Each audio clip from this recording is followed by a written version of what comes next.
Welcome to our channel. Today we how to register with GitLab for new projects in CI, full guide step by step clearly.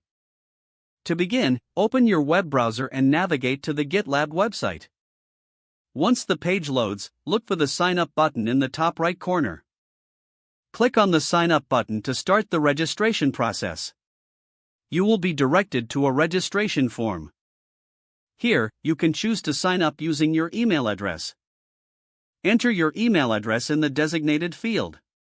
Next, create a secure password for your account. Make sure your password meets the specified requirements. You will also need to confirm your password by re-entering it. After filling out the required information, click on the Register button. You may receive a confirmation email in your inbox. Open the email and click on the verification link to confirm your account. Once your account is verified, return to the GitLab website. Now you can log in using your email and password. After logging in, you'll be taken to your dashboard. To create a new project, look for the New Project button.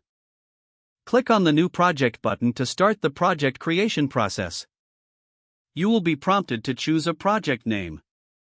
Enter a unique name for your project. You can also select the visibility level for your project, such as public or private. After setting the project name and visibility, click on the Create Project button. Your new project has now been created. Now, you can start adding files to your repository. To set up continuous integration, navigate to the CI/CD settings. Find the CI/CD option in the left sidebar and click on it. Scroll down to the section titled Pipelines. Here, you can configure your CI/CD settings. You might need to create a .gitlabci.yml file in your project root.